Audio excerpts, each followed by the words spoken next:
தோல்வி எனக்கில்லை. Praise the lord. நல்லவர் 7 முறை விழுந்தாலும் எழுந்து நிற்பார். பொல்லார் துன்பம் வந்தவுடன் விழுந்து விடுவர். நீதிமொழிகள் 24:16. தோல்வியை சந்திக்காத நபர் இவர் என்று யாரையுமே நாம் இவ்வுலகில் சொல்ல முடியாது. நாம் ஒவ்வொருவரும் நம் வாழ்க்கையில் ஏதாவது ஒரு நேரத்தில் தோல்வியை சந்தித்து கொண்டுதான் இருக்கின்றோம். ஆனால் தோல்வியில் இருந்து தான் நாம் அநேக காரியங்களை கற்றுக்கொள்கிறோம் என்பது நம்மில் அநேகருக்கு தெரியாமலே போய்விடுகின்றது. வெற்றி கற்றுத்தருவதை விட தோல்வி தரும் அனுபவங்கள் தான் நமக்கு ஆசீர்வாதமாக மாறுகிறது. தோல்வி ஏற்படும் பொழுது நம் மனம் பலவீனம் அடைகிறது, சோர்ந்து போய்விடுகிறது. ஆனால் ஆண்டவரின் இரத்தத்தால் மீட்கப்பட்ட பிள்ளைகளாகிய நமக்கு தோல்வி என்பது ஒரு முடிவல்ல, ஆனால் நம் ஆவிக்குரிய வாழ்வில் நாம் வளர்வதற்கான ஒரு கிரியா ஊக்கி அது என்பதை நாம் நன்கு புரிந்து கொள்ள வேண்டும். நாம் சந்திக்கும் தோல்வியானது நமது பாவத்தினால் என்றால் உடனே அவற்றிற்காக மன்னிப்பை வாங்கி ஆண்டவரிடம் ஒப்புரவாக வேண்டும். தாவீது உரியாவை கொன்று அவனுடைய மனைவி பத்சேபாளுடன் தகாத உறவை வைத்ததினால் ஆண்டவர் கோபம் கொண்டு அவரது மகனை சாகடித்தார் என்பதை நாம் 2 சாமுவேல் 12:18 வாசிக்கின்றோம். இந்த பாவத்தை குறித்து தாவீது இதை உணர்த்திய நாத்தான் இறைவாக்கினர் முன்னிலையிலும் திருப்பாடல் 51 மனம் கசந்து அழுததையும் நாம் பார்க்கிறோம். அதனால் வெற்றி அரசராக அவர் வளம் வந்ததையும் நாம் அறிவோம். ஆம் அன்பானவர்களே, தவறுவது மனித இயல்பு. ஆனால் அந்த தவறுதலினால் ஏற்பட்ட தோல்வியை கண்டு மனமுடைந்து போகாமல் அந்த தவற்றிற்காக மனம் வருந்தி மன்னிப்பை கேட்டு அந்த தோல்வியிலிருந்து வெளியில் வர முயற்சிப்பது தான் தெய்வீக ஞானம். தவறு செய்து தோல்வி கண்ட ஊதாரி மைந்தன் தோல்வியிலிருந்து எழுந்து தம் தந்தையிடம் வந்து வெற்றி கண்டது போல லூக்கா 15:11-32 வரை நாமும் தோல்வியை பற்றியே நினைத்து கொண்டு மனச்சோர்வுக்கும் சுகவீனத்திற்கும் சமாதானமின்மைக்கும் உள்ளாகாமல் ஆண்டவரோடு ஒப்புரவாகி எழுவோம். அநேகர் தோல்வியை சந்தித்தவுடன் அது தனக்கு மட்டும்தான் என்று நினைக்கின்றார்கள். அதனால் தேவையற்ற முடிவுகளை, அதுவும் தன் உயிரையே மாய்த்து கொள்ளும் முடிவை எடுப்பதையும் நாம் பார்க்கின்றோம். தோல்வியை எப்பொழுதும் வெற்றிக்கான படியாகத்தான் நாம் நினைக்க வேண்டுமே தவிர அதுதான் உலகத்தின் முடிவு என்று நாம் நினைக்கக்கூடாது.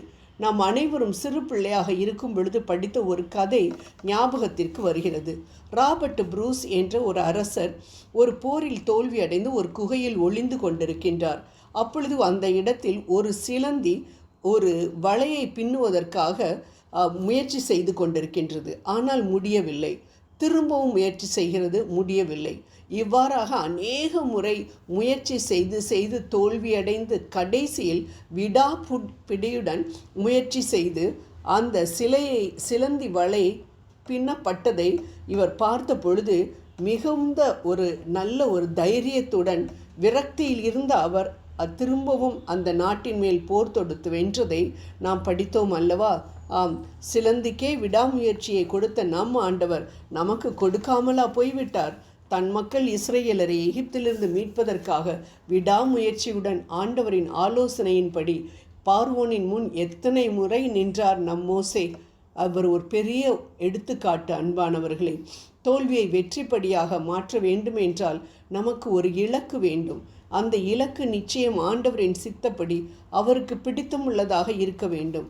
திரும்ப 3 தடவை இயேசுவை மறுதலித்த புனித பேதுரு மனம் கசந்து அழுததையும் அதிலிருந்து வெளிவந்து திருச்சபையின் தலைவராக மாறியதையும் நாம் ஒரு காலும் மறக்கக்கூடாது. அன்பானவர்களே, தோல்வியிலிருந்து நாம் வெளியில் வர வேண்டும் என்றால், நம் மனித முயற்சிகள் வெற்றி பெற வேண்டும் என்றால் நிச்சயம் நமக்கு நம் தேவனின் கிருபையும் இரக்கமும் தேவை. குதிரை யுத்த நாளுக்கு ஆயத்தப்படும், ஆனால் ஜெயமோ தேவனிடமிருந்து தான் வரும். நீதிமொழிகள் 21:31 என்பதை நாம் ஒரு காலும் மறக்கக்கூடாது. ஆண்டவரே, எத்தனையோ முயற்சிகள் நான் எடுத்துட்டேன்ப்பா, ஆனால் ஒவ்வொரு தடவையும் நான் தோத்துக்கிட்டே தான் இருக்கிறேன். நான் உங்களுடைய பிள்ளை மற்றவங்களுக்கு முன்னாடி வெட்கப்பட்டு போகக்கூடாது.